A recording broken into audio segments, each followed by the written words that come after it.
Phone పెట్టేసి మళ్ళీ డైరీలు చూడడంలో మునిగిపోయాడు సాకేతరాం. అతను 1999 సంవత్సరంలో మొదలుపెట్టి వెనక్కి వెళుతున్నాడు. ఒక చోట ఆగిపోయాడు.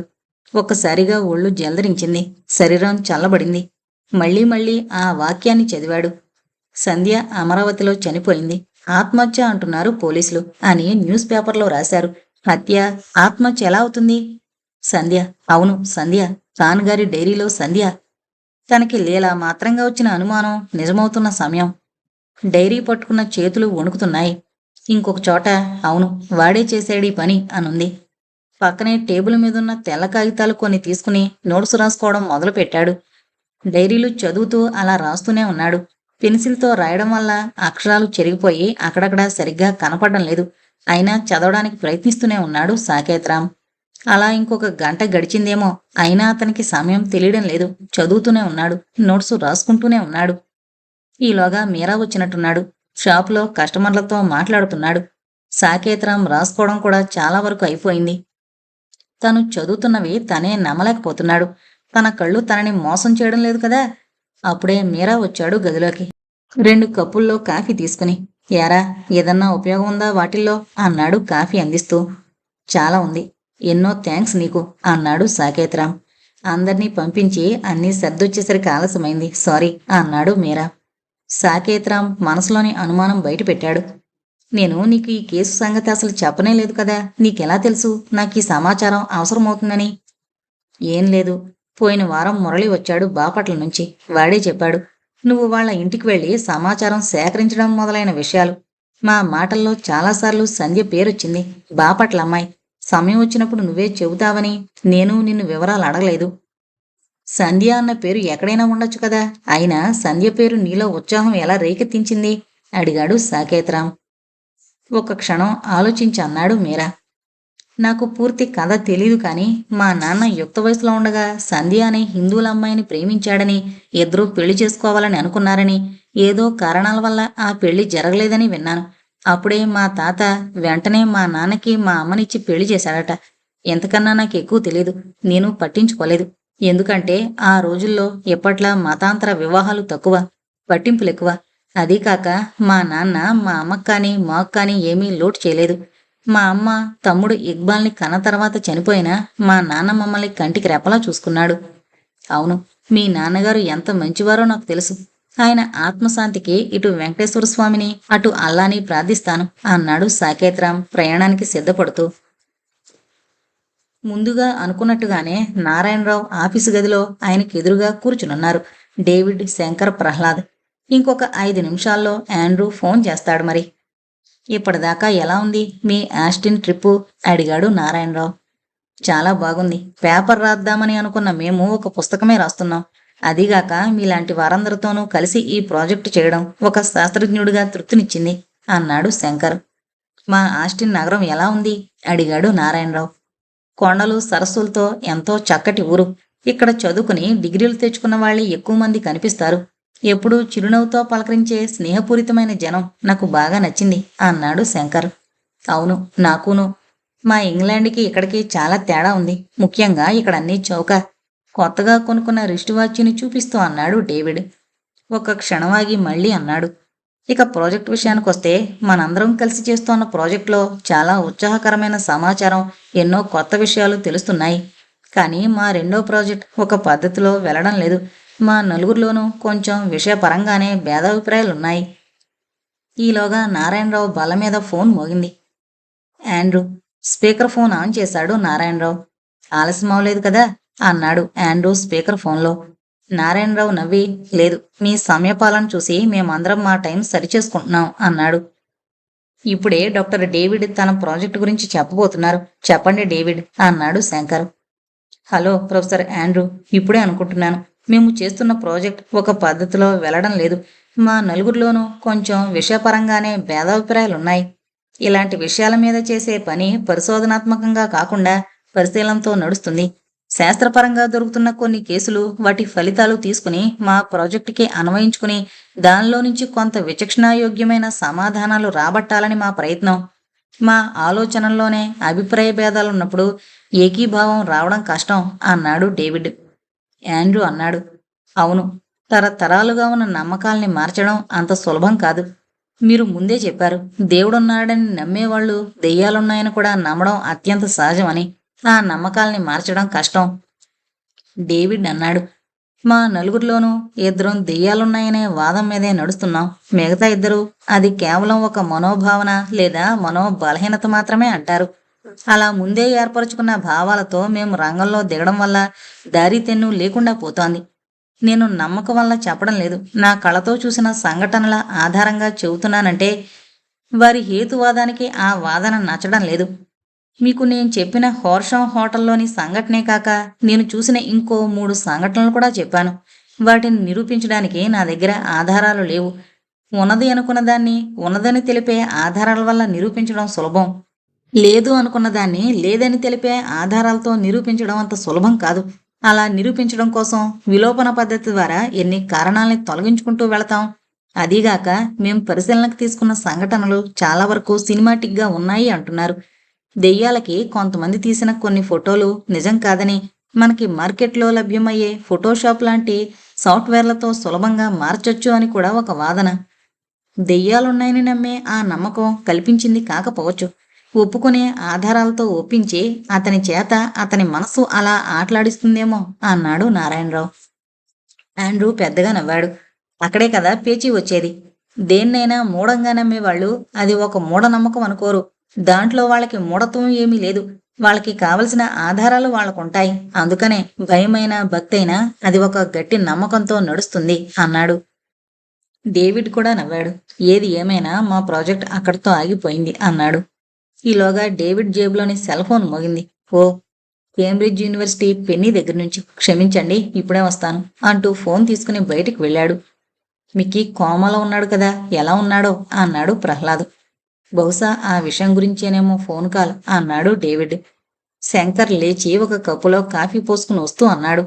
ఒక్కొక్కప్పుడు హేతువాదంతో సమాధానాలు దొరకనప్పుడు కొన్ని నమ్మకాలతో ముందుకు వెళ్ళక తప్పదు. కానీ ఆండ్రూ చెప్పినట్టు ఏది ఆధారపరమైన నమ్మకమో ఏది మూఢనమ్మకమో తెలుసుకునే స్థితిలో మనిషి లేనప్పుడు అది ఆ మనిషినే కాక ఆ వాదాన్ని కూడా తప్పుదారి పట్టించే అవకాశాలున్నాయి. నారాయణరావు ఏదో అనబోతుండగా ఆయన సెల్ ఫోన్ మోగింది. మన్నించండి, ఒక్క నిమిషం అని ఆయన ఫోన్ తీసుకున్నాడు. మెలిస్సా, మీరు మీటింగ్లో ఉన్నట్టున్నారు. ఇక్కడ ఏం జరుగుతుందో త్వరగా చెప్పి పెట్టేస్తాను. నాకు తెలిసిన ఇంకొక మెక్సికన్ ఆవిడతో మాట్లాడాను. సాలమాది కూడా గౌడలహర అనే ఊరే. పెద్ద ఊరేం కాదు, కానీ అలాని చిన్న ఊరు కూడా కాదు. మారియో పూర్వజనంలో తన పేరు హోసే మార్టినేజ్ అన్నాడు కదా. మారియో చెప్పిన లెక్కల ప్రకారం 40-45 క్రితం అతను తన 3 పొదుల వయసులో చనిపోయి ఉండాలి. అతనికింకా ఎవరైనా భార్య, పిల్లలు తదితర చుట్టాలు, స్నేహితులు ఉండుంటే అక్కడ వాళ్లలో కనీసం ఒకళ్ళు ఇద్దరో ఉండుండాలి. మారియో చెప్పిన అడ్రస్సు, పేర్లు వగేరా కూడా ఇచ్చాను. సాల్మా అన్నీ కనుక్కొని చెబుతానంది. చూద్దాం అక్కడి నుంచి ఏ జవాబు వస్తుందో. నాకు వివరాలు తెలియగానే మీకు చెబుతాను. ఇలా మన వాళ్లకు కూడా ఈ సమాచారం అందజేయండి అంది మెలిస్సా. తప్పకుండా చెబుతాను, థ్యాంక్స్ అని ఫోన్ పెట్టేశాడు నారాయణరావు. అప్పుడే లోపలికొస్తున్నాడు డేవిడ్, సెల్ ఫోన్ జేబులో పెట్టుకుంటూ. మెలిస్సా పిలిచింది అంటూ ఆమె ఫోన్లో చెప్పిన విషయాలు అందరికీ చెప్పాడు నారాయణరావు. అయితే బాగానే ముందుకు వెళుతోంది కేసు అన్నాడు ప్రహ్లాద్. చూద్దాం ఏమవుతుందో అన్నాడు శంకర్ సాలోచనగా. ఎలా ఉంది మిక్కీకి, బాగానే ఉన్నాడా? డేవిడ్ని అడిగాడు నారాయణరావు. లేదు, ఇంకా కోమాలోనే ఉన్నాడట.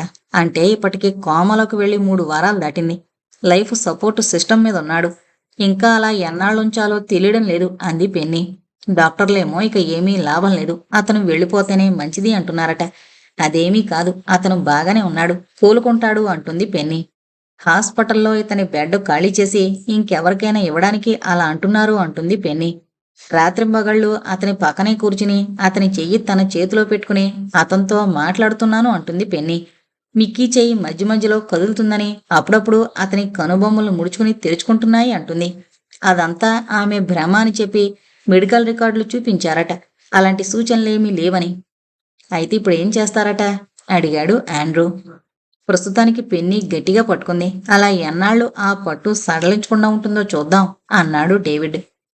ఆ మధ్య ఇక్కడ టెక్సాస్లో ఒక కేసు జరిగింది. కారు ప్రమాదంలో ఒక ఆవిడ అక్కడికక్కడే చనిపోయింది. ఆవిడ కూతురు తలకి బాగా దెబ్బ తగిలి కోమలకు వెళ్ళిపోయింది. కోమలోకి వెళ్ళిన రోజునే ఆ పిల్లకి 16 ఏళ్ల పుట్టినరోజు. నెల రోజులు దాటినా ఆమె కోమాలోంచి బయటికి రాలేదు. ఆమె తండ్రి మాత్రం పక్కనే కూర్చుని ఆమెతో ఏదో మాట్లాడుతూ ఉండేవాడు. డాక్టర్లు ఆమెక బ్రతకదని, లైఫ్ సపోర్ట్ మీద ఇంకలా ఉంచడం వృధా అని అన్నారు. అయినా అతను వినలేదు. కూతురు తన చేతి కదలికలతో తనతో సంభాషిస్తుంది అంటున్నాడు. లైఫ్ సపోర్ట్ తీసేయడానికి అతను ఏమాత్రం అంగీకరించలేదు. అలా 1, 2 కాదు, దాదాపు 13 నెలలు గడిచాయి. ఒకరోజు తండ్రి ఆమె చేయి పట్టుకుని ఏదో మాట్లాడుతుంటే ఆమె చేయి నెమ్మదిగా కదలడం ఆయనే కాక పక్కనే ఉన్న నర్సులు కూడా గమనించారు. వెంటనే డాక్టర్లు రావడం, రకరకాల పరీక్షలు చేయడం, మందులివ్వడం వెంటనే జరిగిపోయింది. తర్వాత 3 రోజుల్లో ఆరోగ్యం పూర్తిగా నయమైందని ఆమెని ఇంటికి పంపించేశారు. పేపర్లలోనూ టీవీలోనూ ప్రముఖంగా వచ్చింది ఆ వార్త అన్నాడు నారాయణరావు. అన్నాళ్ల తర్వాత అలా కోమాలో నుంచి బయటికి రావడం ఆశ్చర్యకరమే అన్నాడు డేవిడ్ విస్మయంతో. ఆ అమ్మాయి 1 సంవత్సరం కోమాలో ఉంది కదా. కోమాలో నుంచి బయటకొచ్చాక ఆ పిల్ల వయసు 17 ఏళ్ల లేక 16 ఏళ్ల దగ్గరే ఆగిపోయి 16 ఏళ్ల అమ్మాయిగానే ఉంటుందా? అమాయకంగా అడిగాడు ప్రహ్లాద్. ఆండ్రూ పెద్దగా నవ్వాడు. మన డివిడి ప్లేయర్ లాగానా? 1 గంటసేపు పాజులో పెట్టి మళ్ళీ ఎక్కడ ఆగిపోయిందో అక్కడి నుంచి ప్రారంభించడానికి మీరు అడిగిన దాంట్లో మంచి పాయింట్ ఉంది. ఆ పిల్ల వయసు 1 సంవత్సరం పెరిగింది కానీ 1 సంవత్సరం జీవితం కోల్పోయింది అన్నాడు. ప్రహ్లాద్ కూడా నవ్వి, మరి ఆమె కోమాలో ఉన్నప్పటి జ్ఞాపకాలేమైనా చెప్పగలిగిందా అడిగాడు. కోమా అంటే అర్థం మెదడు పనిచేస్తుంది కానీ మనసు పనిచేయదు అని అనుకున్నాం కదా. అలాంటప్పుడు పనిచేయని ఆ మనసులో జ్ఞాపకాలు ఎలా ఉంటాయి అన్నాడు శంకర్. నారాయణరావు నవ్వాడు. అవును, ఎలా పనిచేస్తుంది? చేయకూడదు. కానీ ఆ పిల్ల చెప్పిన కొన్ని మాటలు వింటే మామూలు మనుషులకే కాదు, శాస్త్రజ్ఞులకే మతి పోతోంది అన్నాడు. ఏం చెప్పింది? కుతూహలంగా అడిగాడు డేవిడ్. తల్లి ప్రాణం అలా గాల్లోకి ఎగిరి వెళ్ళిపోవడం తను చూశానంది. అది చూసి భయపడి స్పృహ తప్పి పడిపోయినని, లేకపోతే తల్లితో పాటు తను చనిపోయేదాన్నని అంది. అంతేకాదు, హాస్పిటల్లో తన తండ్రి చెప్పిన కబుర్లు విన్నాను అంది. తను బ్రతికే ఉన్నానని ఆయన చేతి మీద రాసి చెప్పానంటుంది. డాక్టర్లు మాత్రం ఆమె అలా కోమాలో నుంచి బయటకు రావడం ఒక అద్భుతం అన్నారు. అదెలా జరిగిందో చెప్పడం కష్టం అన్నారు. ఆ పిల్ల చెప్పింది నిజం కాదని, ప్రచారం కోసం ఆమె తండ్రి ఆడుతున్న నాటకమని అన్నారు కొందరు. ఆ పిల్ల చెప్పింది నిజమేనని, తల్లి చనిపోయాక ఆ పిల్ల ఆత్మ తాత్కాలికంగా బయటకొచ్చి తన తల్లి ఆత్మ ఎగిరి వెళ్ళిపోవడం చూసిందని, తర్వాత ఏం జరిగిందో కానీ ఆ పిల్ల మళ్ళీ కోమలోకి వెళ్ళిపోయిందని అన్నారు మరికొందరు. డాక్టర్లన్నట్టుగా 13 నెలల తర్వాత కోమాలో నుంచి ఆమె బయటికి రావడం ఒక అద్భుతమైతే, తల్లి ఆత్మ అలా ఎగిరి వెళ్ళిపోవడం, ఈ పిల్ల చూడడం కూడా ఒక అద్భుతమే అయ్యే అవకాశం ఉంది కదా అన్నారు.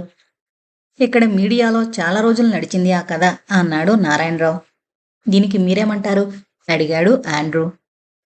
నవ్వాడు నారాయణరావు. ఏమీ అన్నం. ఒక వార్తని వార్తలాగానే చెప్పాను అంతే. అసలు విషయం మరిచిపోయాను డాక్టర్ ఆండ్రూ. మీరు ఏదో విషయం మీద మాట్లాడతానని, అది ఇంకా పక్వానికి రాలేదని అన్నారు. అదేదో చెబుతారా అడిగాడు నారాయణరావు. 1 క్షణం ఆలోచించాడు ఆండ్రూ. అదింకా నడుస్తూనే ఉంది. త్వరలో క్లైమాక్స్కి వస్తుంది. ఈలోగా మీకు కొంత ఉపోద్ఘాతంగా చెబుతాను. ఇది చాలా ప్రదేశాల్లో, దేశాల్లో మత సంబంధం లేకపోయినా మతపరంగా ఎన్నో దశాబ్దాలుగా జరుగుతున్నదే. మీరు ప్రపంచంలో ఎక్కడున్నా ఇలాంటివి చూసే ఉంటారు, కనీసం వినుంటారు. నేను చెప్పేదాంట్లో ఇప్పటిదాకా కొత్త విషయాలేమీ ఉండవు. ఇక మొదలవుతాయేమో. నేను కొన్ని సంఘటనలు వివరించినప్పుడు మీరు మీకు తెలిసిన కొన్ని పాత సంఘటనలకు ఇవి అన్వయించుకుంటారు కూడాను అన్నాడు. నెమ్మదిగా అన్నాడు. ఇక్కడ కూడా మీ అందరి ఊళ్ళల్లో లాగానే ఒక ఆయన ఉన్నాడు.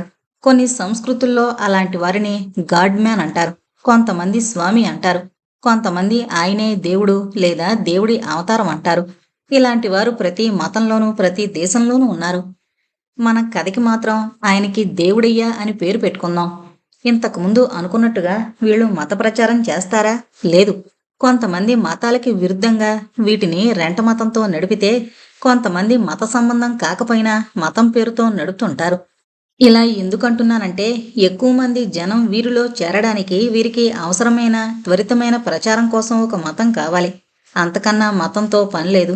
వాళ్ళ అనుచరులకు వాళ్లే దేవుళ్ళు, స్వయం ప్రకటిత భగవానులు. కొంతమంది భగవాన్లైతే కొంతమంది దానికి వ్యతిరేకం.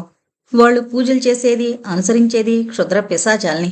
వారు పూజించేది దేవుడైనా పిశాచమైనా ఇలాంటివి ప్రతి చోట ఉన్నాయి. పశ్చిమ దేశాల్లో వీటిని కల్ట్ అంటారు. మిగతా దేశాల్లో ఏమంటారో నాకు తెలీదు. హాయిగా ఉన్న ప్రాణాన్ని సుఖంగా ఉంచుకోక ఇవెందుకు? వీటి వల్ల ప్రయోజనం ఏమిటి? వీటికి చాలా జవాబులున్నాయి. కొందరు డబ్బు కోసం చేస్తారివి. ఇలాంటి వారిలో చాలామంది మిలీనీర్లు అయిన వాళ్ళు ఉన్నారు. అంతా అమాయకంగా వీరిని అనుసరించొచ్చిన భక్తుల నోళ్లు కొట్టి సంపాదించిందే. ఆ డబ్బుని విరివిగా వాడి చాలామంది ప్రముఖుల్ని, రాజకీయ నాయకుల్ని భక్తులుగా చేసుకుని ప్రచారం చేయడం వల్ల ధన సంపాదన ఇంకా ఎక్కువవుతుంది. నా వీపు నువ్వు గోకు, నీ వీపు నేను గోకుతా అనే ప్రాతిపదిక మీద జరిగే రహస్య ఒప్పందం వల్ల ఈ రెండు పార్టీలు ఈ అవినీతి యజ్ఞంలో భాగస్వాములవుతారు. మరి ఆ డబ్బు విపరీతంగా పెరిగిపోయిన తర్వాత దానిలో కొంత కొన్ని సేవా కార్యక్రమాల్లో ఖర్చు పెడతారు. మహాత్ములుగా కూడా పేరు తెచ్చుకుని ఆ ఆదాయాన్ని ఇంకా పెంచుకుంటారు. మరి జనం అలాంటి వాళ్ళని గొర్రెల్లా ఎలా నమ్ముతారు? అమాయకంగా అడిగాడు ప్రహ్లాదు. నవ్వాడు ఆండ్రూ. మాయలు మంత్రాలు చేసి జనాన్ని మాయ చేసి నమ్మిస్తారు. వీళ్ళు చేసే అద్భుతాలకి పామరులే కాదు, చదువుకున్న వాళ్ళు, శాస్త్రజ్ఞులు కూడా దోసలైన ఉదాహరణలున్నాయి. ఇంకొక రకం సమాజం మీద, మతం మీద కోపంతో తిరగబడి నడిపే కల్టులు. వీటిల్లో సామూహిక ఆత్మహత్యలు, హత్యలు, ఇంకా ఎన్నో అత్యాచారాలు జరుగుతూనే ఉన్నాయి. రకరకాలుగా తప్పించుకుని తిరిగేవాళ్లు తిరుగుతూనే ఉన్నారు.